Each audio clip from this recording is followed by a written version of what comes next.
En esta ocasión nos toca hablar sobre lo que es la hematología forense. Sin antes agradecer a nuestro docente, el doctor José Antonio Jauregui Montero, quienes realizamos este trabajo es mi compañero Luis Germán Guamón Ruiz y mi persona Hugo Agustín Cutipaquenta, ¿no? del programa de maestría en ciencias criminalísticas. Bueno, primero una breve introducción respecto a lo que es la hematología forense, hablando propiamente de la sangre, ¿no? La sangre es uno de los tipos de evidencia física más significativos y frecuentes relacionados con la investigación forense de la muerte y de los delitos violentos, ¿no?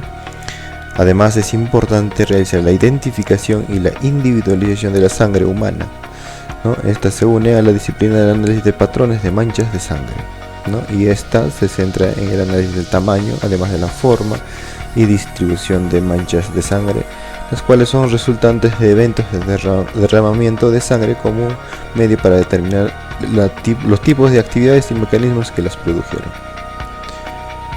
Además, es también tener en conocimiento, considerando que una gota de sangre que se forma en la punta de los dedos de una persona, la sangre seguirá acumulándose en la parte más dependiente de las yemas de los dedos, hasta que una gota pueda soltarse, ¿no?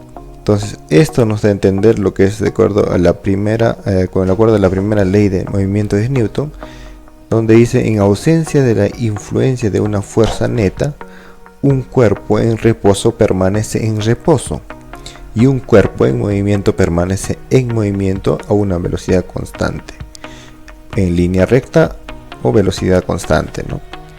Esta ley nos da la definición de una fuerza. Una fuerza es cualquier influencia que pueda cambiar la velocidad de un cuerpo, ¿no es cierto? Entonces, lo que es la hematología forense también está basado en lo que es en la primera ley del movimiento de Newton, ¿no? Hablando de lo que es propiamente de la hematología forense, tenemos dos ramas muy grandes de la hematología forense, las cuales hablamos, por ejemplo, lo que es la hematología identificatoria, la cual se encarga. La hematología identificatoria es la rama de la hematología forense que se ocupa de identificar la sangre, ¿no? Se realizan los procedimientos empleados. Están destinados a investigar si es sangre o a qué especie pertenece, ¿no? Además, es importante hacer la individualización de la sangre. Hablando también de lo que es la otra rama, es la hematología reconstructora, ¿no? La hematología reconstructora se ocupa en sí de la determinación e interpretación del mecanismo de producción de las manchas, ¿no? Cada mecanismo de producción tiene imágenes sanguíneas propias, que estas se ven alteradas cualquiera sea el factor que las produce por las características propias del soporte, ¿no es cierto? Entonces, dentro de lo que son las hematologías reconstructoras, tenemos varias variedades de clasificación, ¿no? Podemos tener, por ejemplo, lo que son las manchas de sangre, que es por contacto, ¿no? Donde puede ser simple, por ejemplo, las manchas de sangre de ropa que están en contacto directo con la herida, por ejemplo, ¿no? El contacto puede ser por limpiamiento, por ejemplo, al proceder a la limpieza de manos, armas, etcétera, las manchas aparecen en los objetos utilizados para ello. Puede ser papeles, paños, algunas toallas, etcétera, etcétera, etcétera, ¿no es cierto? También tenemos las manchas de sangre por arrastre. ¿Cuáles son las características de estas manchas de sangre por arrastre? Estas se producen cuando la víctima, ¿no? Pues se arrastra o es arrastrada, ¿no? En una superficie, por lo cual las manchas de sangre tienen esa característica típica de arrastre, ¿no es cierto? También tenemos otra clasificación de las manchas de sangre por escurrimiento, ¿no? Este tipo de manchas de sangre es cuando el desplazamiento se hace sobre un soporte inclinado, por ejemplo, ¿no? Ahí aplica mucho lo que es la primera ley de Newton, donde ya habíamos explicado, donde se forma el escurrimiento. Cuando el soporte es horizontal o presenta depresiones, la sangre forma charcos, ¿no? El soporte además puede estar construido por el cuerpo, suelo, piso o murallas, ropa, etcétera, etcétera, ¿no? Entonces son las características de manchas de sangre por escurrimiento. También tenemos las manchas de sangre por proyección. Estas, por ejemplo, se producen cuando la sangre es proyectada en forma violenta sobre el soporte, ¿no? Si la mancha de sangre proyectada al soporte se presenta en forma de imágenes aisladas y de disposición irregular, constituyen, por ejemplo, las salpicaduras, distinguiéndose de ellas, por ejemplo, las salpicaduras gruesas, pueden ser salpicaduras finas, ¿no? Además, en general, las salpicaduras gruesas corresponden a la contusión repetida sobre una superficie sangrante, ¿no? Y las salpicaduras finas se observan generalmente en la mano del suicida, que se dispara sobre la sien, por ejemplo, con un arma de fuego. Además, hablamos de la rociadura.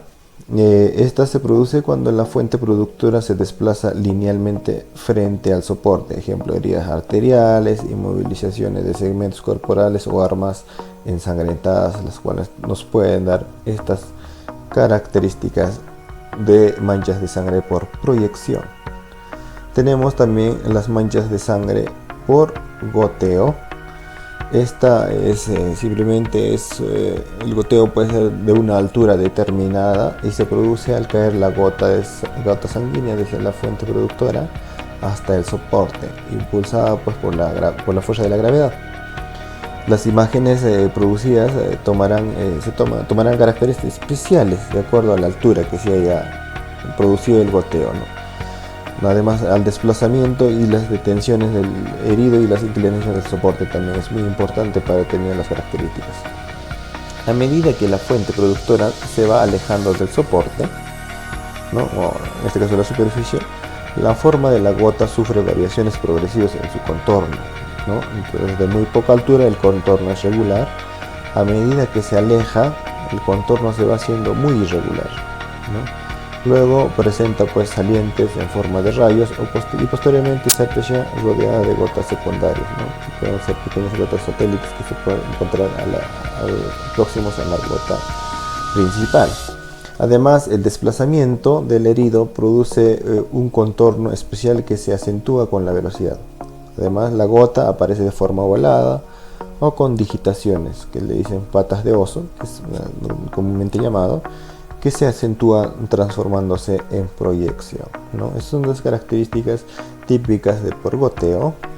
También tenemos manchas de sangre por impregnación. Esta, por ejemplo, es la mancha de sangre que traspasa la textura del soporte. Por ejemplo, en casos de violación podemos apreciar manchas de sangre de ropas interiores o de toallas higiénicas, ¿no? Y son típicos de este tipo de manchas de sangre. Además hablamos de manchas de sangre por limpiamiento, ¿no? Que es otra de las clasificaciones dentro de las manchas de sangre, donde se produce cuando hay tentativas de limpiado o se observa el enjugado de un soporte, ¿no? Cuando quieran desaparecer o borrar la escena. Además, hay que ver donde se altera acá también pues, la forma y la posición de las manchas, ¿no? El diámetro de una mancha de sangre solo tiene valor en la estimación de la distancia de caída cuando es inferior a 1.5 metros. Es muy importante determinar en las manchas de sangre por limpiamiento los objetos utilizados para poder intentar borrar la evidencia la cual se ha presentado en la escena, ¿no? Bueno, el siguiente paso es el proceso experimental, la cual realizamos para poder un poquito realizar o escenificar una escena de crimen con la recolección de muestras de indicios, en este caso de sangre, para lo cual tenemos una foto panorámica en un medio de transporte, ¿no?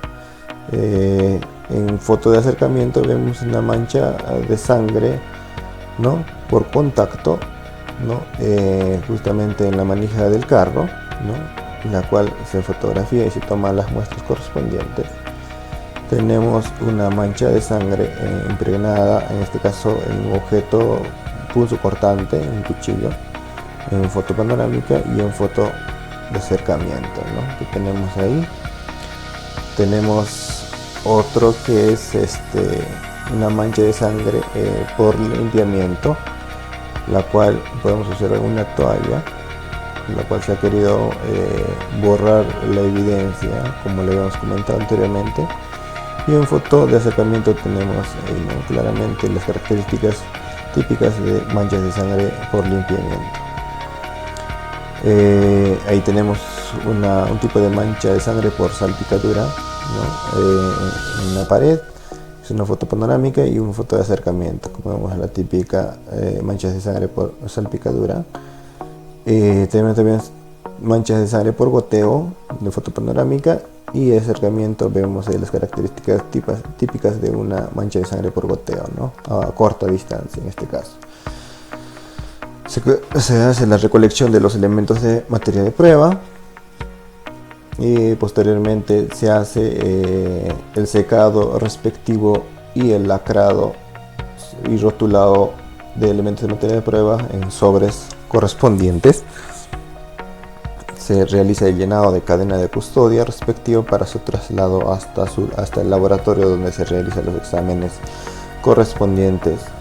Y finalmente, con el oficio correspondiente, se solicita para que los peritos se encarguen del pronunciamiento respecto de estos elementos de materias de prueba recolectadas.